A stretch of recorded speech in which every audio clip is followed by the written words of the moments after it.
오늘 하나님 말씀은 로마서 제12장입니다. 로마서 제12장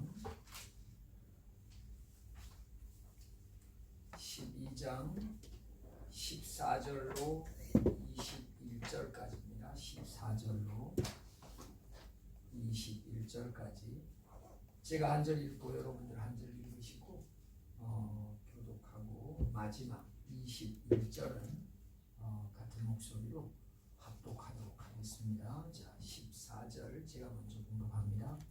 너희를 박해하는 자를 축복하라. 축복하고 저주하지 말라. 즐거워하는 자들과 함께 즐거워하고 우는 자들과 함께 울라. 서로 마음을 같이하며 높은 데 마음을 두지 말고 도리어 낮은 데 처하며 스스로 지혜 있는 체하지 말라. 아무에게도 악을 악으로 갚지 말고 모든 사람 앞에서 선한 일을 도모하라. 할 수 있거든 너희로서는 모든 사람과 더불어 화목하라. 내 사랑하는 자들아, 너희가 친히 원수를 갚지 말고 하나님의 진노하심에 맡기라. 기록 되었으되 원수 갚는 것이 내게 있으니 내가 갚으리라고 주께서 말씀하시니라. 내 원수가 줄이거든 먹이고 목마르거든 마시게 하라. 그리함으로 내가 숯불을 그 머리에 쌓아 놓으리라. 악에게 지지 말고 서로 악을 이기라. 아멘. 오늘 이 말씀으로 이해할 수 없는 주님의 요구, 이해할 수 없는 주님의 요구. 여기에 보면 사도 바울은 너희를 핍박하는 자를 축복하라. 아무에게도 악으로 악을 갚지 말고 모든 사람 앞에서 선한 일을 도모하라. 내 원수가 줄이거든 먹이고 목마르거든 마시우라. 이 원수 사랑의 이 실천적 요강을 이렇게 소개를 하는데, 이 원수 사랑에 실천하는 데 있어서 두 가지로 요약을 하면 악을 악으로 갚지 말아라. 그리고 그가 필요하면 먹이고 마시게 하라. 근데 이 너무 어렵잖아요. 얼마나 어렵습니까?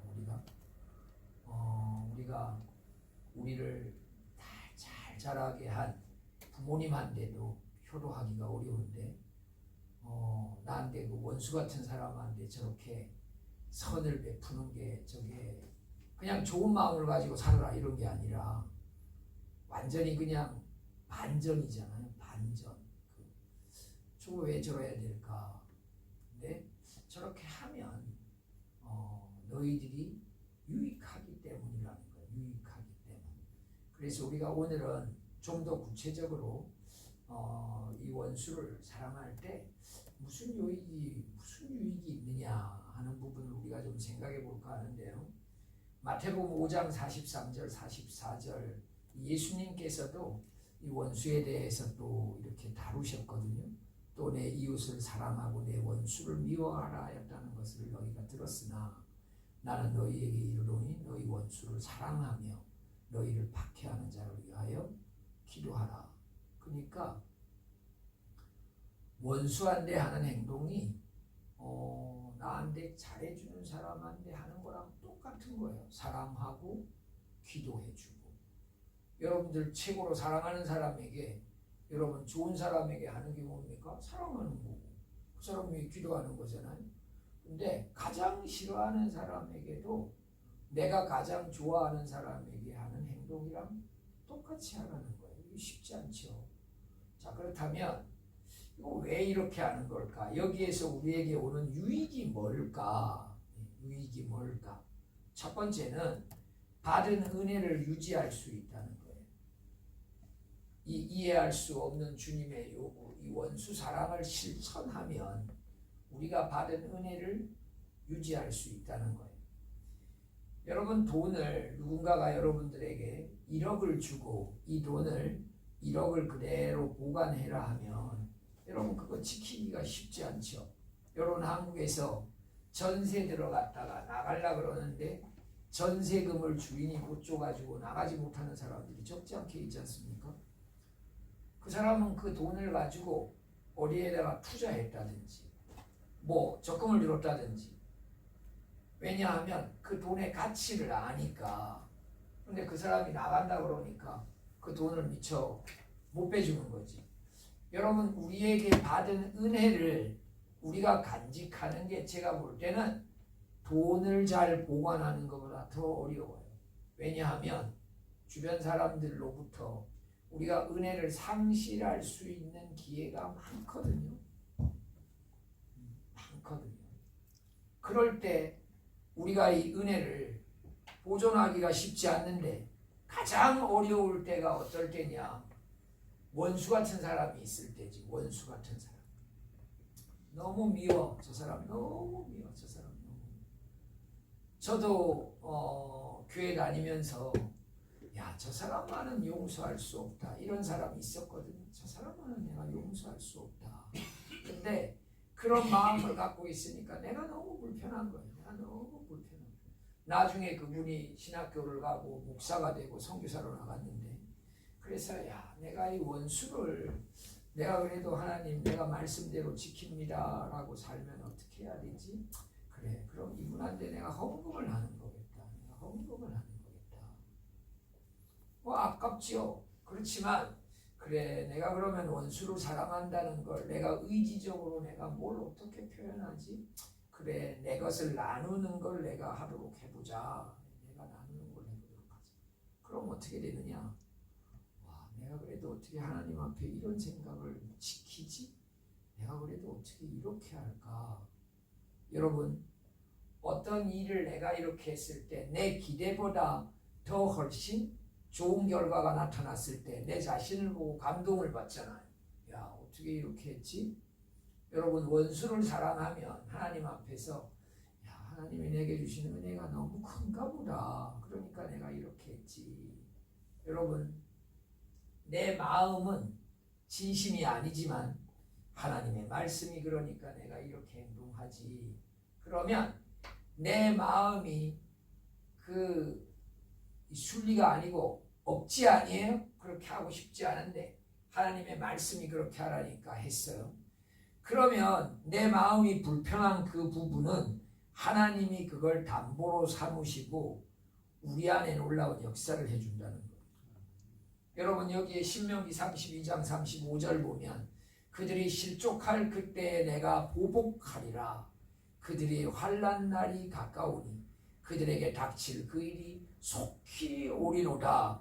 하나님의 절대적인 주권에 대한 침해를 사람이 할 필요가 없다는 거예요. 하나님이 하신다는 거예요. 하나님이 하신다.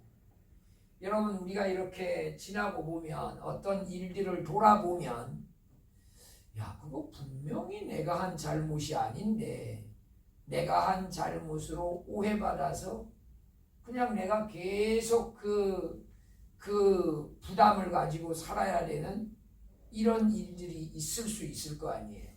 아무리 생각해도 그거는 내 잘못이 아니야. 근데 상황적으로 볼 때 그럴 수밖에 없는 상황이야. 그럴 수가 있죠. 그게. 그랬을 때 하나님 믿는 사람들은 여러분, 진짜 여러분, 어떤 거기에서 해방감이 있을 수 있느냐? 그래, 맞아. 이럴 때 할 수 있는 분은 하나님밖에 없어. 하나님밖에 없어. 그래, 나는 저런 일을 그냥 당하지 뭐. 나는 당하지 뭐. 하나님이 이거 해결해 주실 거야. 그래서 여러분, 하나님이 하나님의 주권을 우리에게 이행할 때 이행할 수 있는 공간을 내어드려야 된다는 거죠. 우리가. 여러분, 히브리서 12장 14절 하나만 더 보면 모든 사람과 더불어 화평함과 거룩함을 따르라. 이것이 없이는 아무도 주를 보지 못하리라. 하나님을 느끼고 하나님을 볼 수 있는 우리의 감정이 뭐냐? 남들과 함께 화평하게 지내고 하나님 앞에서 거룩함을 우리가 따르는 거예요. 내가 구별된 삶을 내가 하나님 앞에 사는 거예요.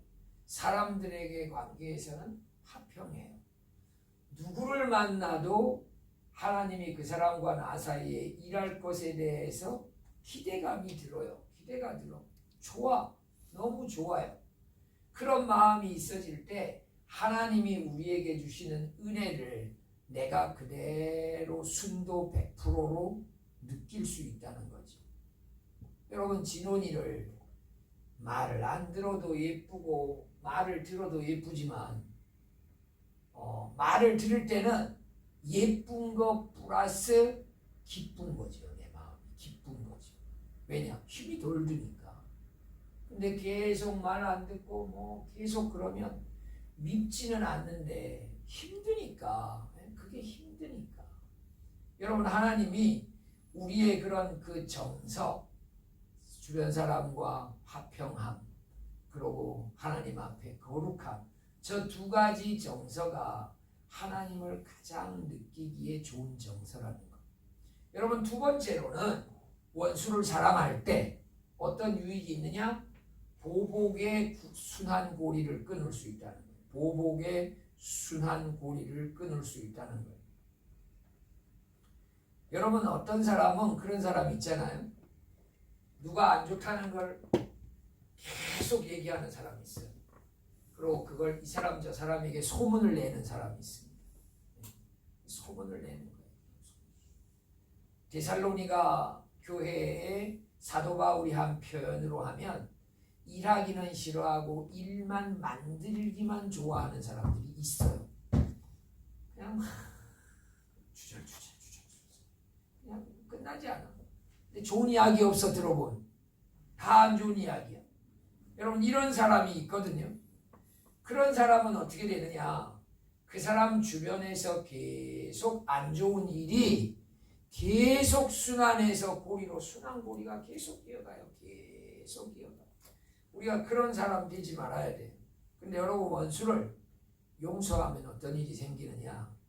우리 오늘 한번 여러분 사무엘상 24장 말씀 한번 보면 다윗이 사울에게 이같이 말하기를 마침에 사울이 이르되 내 아들 다윗아 이것이 내 목소리냐 하고 소리를 높이 울며 다윗에게 이르되 나는 너를 학대하되 너는 나를 선대하니 너는 나보다 의롭도다. 내가 나 선대한 것을 오늘 나타냈나니 여호와께서 나를 내 손에 넘기셨으나 내가 나를 죽이지 아니하였도다. 사람이 그의 원수를 만나면 그를 평안히 가게 하겠느냐? 내가 오늘 내게 행한 일로 말미암아 여호와께서 내게 선으로 갚으시기를 원하노라. 보라, 나는 네가 반드시 왕이 될 것을 알고 이스라엘 나라가 내 손에 견고히 설 것을 아노니 그런즉 너는 내 후손을 끊지 아니하며 내 아버지의 집에서 내 이름을 멸하지 아니할 것을 이제 여호와의 이름으로 내게 맹세하라 하니라. 다윗이 사울에게 맹세하며 사울은 집으로 돌아가고 다윗과 그의 사람들은 요새로 올라오니라. 여러분, 사울은 아들들과 비참하게 죽잖아요. 비참하게 죽잖아요. 여러분, 저기 본문을 보면 사울이 참 뻔뻔하잖아요. 얼마나 뻔뻔합니까? 다윗을 죽이려고 그렇게 군대를 내리고 쫓아다니다가 다윗의 말을 듣고 나니까 두 번이나 자기가 죽을 수밖에 없는 상황이었는데 살려놨단 말이에요. 그런데도 뭐라 그럽니까? 우리 가문 지켜달라 그러지. 우리 가문 지켜달라. 여러분, 사람이 은혜가 떠나가면 뻔뻔해집니다. 사람은 은혜가 떠나면 와, 저 판에 야, 저 상황에 어떻게 말을 저렇게 해요? 그 은혜가 떠나가서 그래요. 은혜가 떠나가서. 은혜가 있을 때 사람은 이성도 감성도 정상이거든요. 정상. 여러분, 다윗은 쫓겨다니면서도 그래도 기름 부은 자를 내가 그래도 저를 해칠 수 없다. 하나님 앞에 여러분 쫓겨다닌다는 게 보통 어려운 일이 아니잖아요. 그런데도 은혜를 받았으니까 사울과 자기 사이가 어떤 관계라는 걸 지켜야 되는지의 한계선을 계속 지키는 거예요. 왜냐? 은혜가 있기 때문에. 사울은 은혜가 떠났기 때문에 여러분 계곡을 이렇게 사이에다 두고 활을 쏘기에도 창을 던지기에도 먼 거리이기 때문에 다윗을 죽일 수가 없는 거예요. 그 거리가. 근데 그 거리를 놓고 사울이 다윗에게 외치는 소리거든요. 오늘 저 말씀이 저게 너 반드시 왕이 될 거다. 너 왕이 될 거다. 우리 가문 좀 지켜달라. 우리 가문 좀 지켜달라. 여러분, 그러면 우리 가문 좀 지켜달라 그러면 싸움을 자기 쪽에서 걸어오진 말아야 될 거 아니에요. 계속 걸어오니까 어떻게 됐습니까? 다 죽었죠. 나중에 찾고 찾아보니까 무비보셋 한 명 찾았잖아요. 근데 그를 여러분 얼마나 극진하게 대합니까? 얼마나 극진하게 대합니까? 여러분 원수로 대하지 않았기 때문에 다윗의 가문은 망하지 않습니다. 로보암으로 시작된 남조 유다는 마지막 시드기야 왕 때까지 다윗 왕조가 하나도 변하지 않습니다. 다윗 혈통이 쫙 내려와요. 내려옵니다. 586년 동안 그대로 쭉, BC 586년까지 그 쫙. 근데 여러분 저쪽 여로보암으로 시작한 여러분 북쪽 이스라엘은 왕조가 9번이나 변합니다. 왕조가 9번. 여러분 왕조가 9번 변하는 건 반란에 의해서 바뀌었다 이 말이거든요. 왕조가 피비린내 나는 역사가 일어나는 거예요. 여러분 은혜가 떠나간 쪽, 은혜가 머무는 쪽, 여러분 은혜가 머무는 쪽이라고 100%다 온전하냐? 그렇지 않아요. 그런데 뭔 역사가 다르냐? 보복의 순환 고리를 끊었다는 거죠. 그래서 여러분 우리는 남 미워하지 말아야 돼요. 남 미워하지 말고 남의 약점을 누설하지 말고. 그래서 마태복음 7장에도 비판하지 말라고 그랬잖아요. 비판하지 말라. 그 비판함으로 너가 비판을 받으리라. 그 비판이란 말이 무슨 말이냐? 남의 실수를 이야기해서 그 사람의 장래에 영향이 가는 어떤 일들을 하지 말라는 그런 게 비판이거든요. 비판. 내가 꼭 너한테만 말하겠는데 이러면서 그런 이야기를 하면 안 된다는 거예요. 그렇게 하면 어떻게 되느냐? 보복의 순환 고리가 계속 굴러가는 거예요. 계속 굴러가는 거예요. 마지막 세 번째는 전화위복의 은혜를 체험할 수 있다는 거예요. 원수를 사랑하면 누가 일하느냐? 하나님이 일하시는 거예요. 여러분 원수 사랑할 때 내 안에 마음이 무겁잖아요. 왜냐? 내 본심이 아니니까. 내 본심이 아니니까.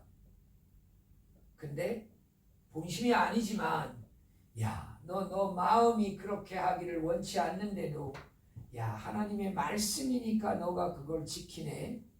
그걸 지키네. 그랬을 경우에 그 마음에 힘들었던 걸 누가 보상해 주느냐? 하나님이 보상해 준다. 하나님이. 그러니 얼마나 놀랍습니까?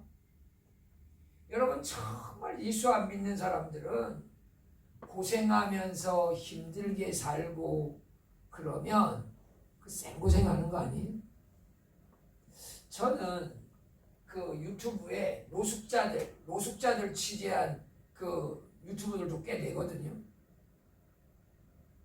그거 보면서 제가 의아한 건 뭔가 하면요. 예수 믿는 사람들이 없어요. 노숙자들. 그래도 이렇게 어렵지만 감사합니다. 왜냐하니까 주님이 계셔서 내가 그래도 이 지하도가 있어서. 근데 그런 사람을 내가 한 명도 못 봤어. 이건 뭔 말이냐? 예수 믿는 사람은 노숙자가 안 되는 것 같아요. 내가 볼 때. 네, 노숙자가 안 되는 것 같아요. 왜냐? 교회는 끝없이 신선한 노동을 가르치잖아요. 노동을 가르치고 재능 기부를 가르치고. 여러분 한번 그런 유튜브 봐보세요. 노숙자인데 세수도 안 하고 제대로 그랬는데 영자신문 보고요. 그래서 나중에 알고 보니까 이 사람이 어떤 기업의 중력 간부였어. 근데 삶을 그렇게 사는 거예요. 어려움이 이렇게 왔을 때, 어려운 사람을 만났을 때, 그래서 여러분 어떤 사람들은 그러거든요. 야, 너 마음 안에 정말 그러고 싶은 생각 없으면 하지 마. 그거 하나님이 기뻐 안 하셔. 그건 여러분 생 거짓말이에요. 그건 생 거짓말. 생 거짓말. 여러분 예를 들어서 주일학 교회 애들 보고 너 교회 오기 싫으면 오지 마라. 억지로 오는 거 하나님 기뻐 안 하셔. 이러면 여러분 교육이 되겠습니까? 여러분 사역자들한테도 진짜 원하는 마음이 없으면 설교하지 마세요. 네? 그렇게 부담스럽고 그러고 하지 마세요. 여러분 그럼 교회가 되겠습니까? 여러분 사람이 영적인 일은요 본능과 항상 상충됩니다. 영적인 일은 본능과 항상 상충됩니다. 제가 노후 관리에 대해서 유튜브를 이렇게 자주 보는데 성경 말씀 듣는 것보다 훨씬 관심이 더 가요. 훨씬 더 가. 이게 뭐냐? 우리 본능은요 내 삶에 대해서 당장 이런 걸 들으면 걱정이 해결될 것 같은 거야. 걱정이. 하나님 앞에 더 관심을 쓰고 하나님 앞에 기도하고 더 이렇게 해야 되는 게 중요함에도 불구하고 우리는 늘 현실에 너무 급급한 거예요. 현실에 급급한 거.